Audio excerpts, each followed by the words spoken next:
So what I need to do right now is finalize super small nuances, like bring this back just a hair, you know, and or add here a hair. Like just get certain nuances. The problem is the gap around this needs to be pretty decent, otherwise you're actually running into the grill. And so I don't know if there's actually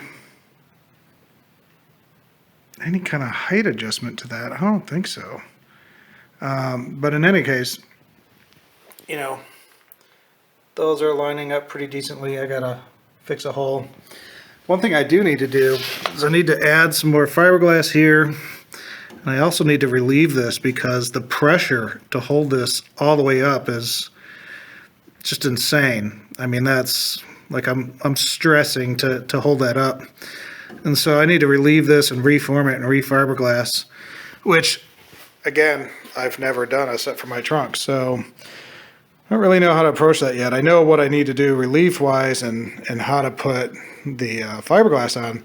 What I don't know is how am I going to do it while it's on the car, or if I take it off the car, nothing has that same angle. Like, you know, I got to figure out how to bend it and put it in place. I mean, the easiest is if it's bolted on and I don't have enough fiberglass to put bolts in here, is to just, you know, take this off, put the relief cuts in it, stick the fiberglass on there, do all the stuff, and then shove it back up and then let it form and just stuff something under the car. That's the only thing I can think of right off the top of my head. But, you know, there's nuances like this that I got to get perfect. You know, the gap widens up a little bit as it goes and it's a little too small there. So I need to get things like that just perfect. And while I'm in the process of doing that and cutting that up, same thing here. While I'm in the process of doing that, I'll have these panels off so I could actually sand them and get them all ready to go. So that's the idea of what we're going to do. But it's been like 50 degrees outside, and that doesn't make me want to work. So just inhaling that cold air feels horrible. So I got the same issue here. Got to fix that. So, you know, and a lot of this moved because the panels got shifted. So it just is what it is, and I got to kind of clean it up a little bit. And of course I got missed spots there. I got to sand, a little spot there, a little spot there. So nuances like that.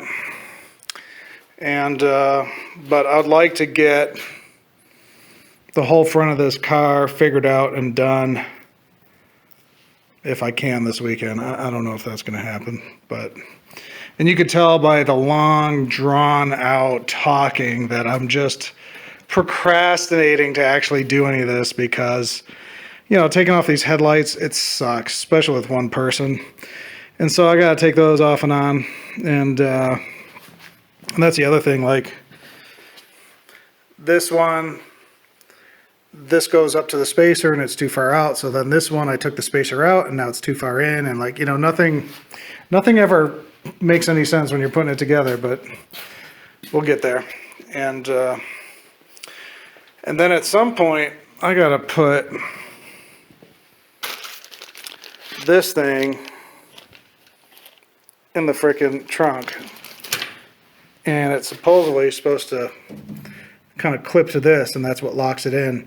And they make a little metal clip that you could attach to this, but all the top designers I've talked to that have done a bunch of these say they just use the fiberglass itself, which I was like, oh, okay, no problem. But then I started thinking about it. Well, it's like, doesn't the fiberglass have, you know, the weather stripping on it? Doesn't that get in the way and you're going to cut through it? I don't know. Not there yet. So a bunch of kind of unanswered things. The other thing I need to do is retweak my doors. They've kind of slid down, and I bought, I don't know what you call them, but the the anti-skid washers that look like sprockets. So I got those to put into the doors. This one is, they're both pretty bad actually. They've all slid a good 1/4 to 1/2 inch down. And so my gaps look all weird because of it. But once those get kind of pushed back into place, it should be fine. So I know I'm rambling here. Sorry, just is what it is, but I'm just trying to get psyched up to actually do any of this work. And it's a little tough. But we're going to at least start taping.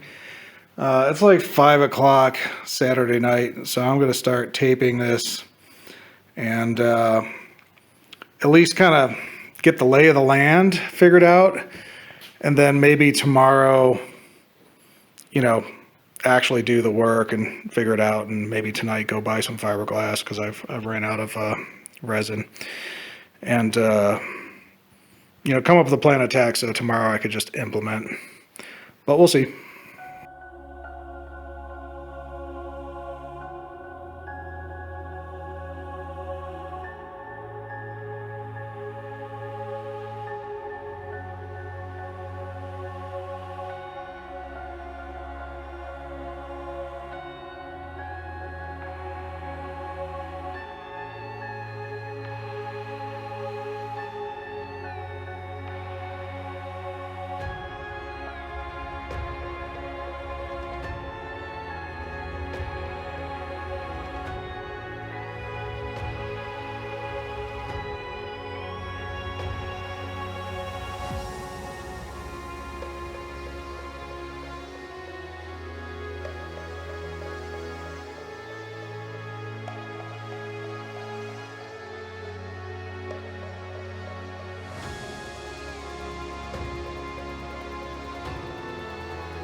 So as you can see, there's a lot of meticulous time that goes into actually sanding down these parts. And, you know, the valance is just like crazy amount of like in and out, in and out, in and out, curves. You know, this whole car is that way. There's no straight lines on the car at all. So there's kind of a few steps that you're doing. First, you're trimming it to actually fit the car. The second thing you're doing is you're actually sanding all the flat areas as much as possible. Then you're hand sanding all the curved areas as much as possible. Then you're dealing with all the square in-outs and everything and fine tooth type stuff. And then you're actually trying to round all edges. So, you know, you don't want the edge to be square because the paint won't stick to it, it'll chip off. So you have to round all the edges. And so I've done a lot of woodworking over the time. And so I'm used to using what I'll call I call it a straight edge or a block to do my rounded edges. A lot of people just take an 80 grit and roll it over and just rub it about 3 or 4 times and they're good. But this stuff's pretty rough. So for me, what I would do is hit it with this, with the regular brick block and get that started, make it smooth out a little bit. And then I could go by hand if I want with 80 grit and go over the edge. But if I try to do it just like that, the inside of the fiberglass was too rough to do that. So one of the comments I got a few videos ago was one of my viewers saying, hey man, I really appreciate you that you're showing us some of this body work, because on 95% of the builds, you know, and I'm paraphrasing all this stuff, you know, people are like, they show the whole car build and then the car disappears and then all of a sudden it's painted. And the actual body work part of it never gets to be seen on video. And so I'm really happy to do this for everybody. You know, I'm learning myself. I, you know, have a mentor that's helping me out. And then, you know, of course, he's going to do some stuff that I can't do because it's just not something that I want to learn in the process and screw it up, you know, on this difficult car. And compared to, let's say, a Cobra, which the body is actually pretty easy to work on, you know, there's people that will paint those for in the $5,000 range and do the body work and everything. And with these cars, that same person wouldn't touch this for less than $15,000 because this is a very difficult body to work on. There's just not one straight line on the whole car, and you got the belt lines and you got all these different things that kind of run into each other. And so, so I picked a doozy to start learning my skills on a car. This car is really difficult, but you know, at this point, I'm pretty proud with all the stuff I've done, even though not everything I've done is perfect. But for never doing this, like, I'm pretty ecstatic, and hopefully my buddy Greg could, you know, take it from here and take it to the next level. But so we're going to keep going back to it, but I just wanted to, you know, throw the comments in there of exactly what I was doing and what the process was.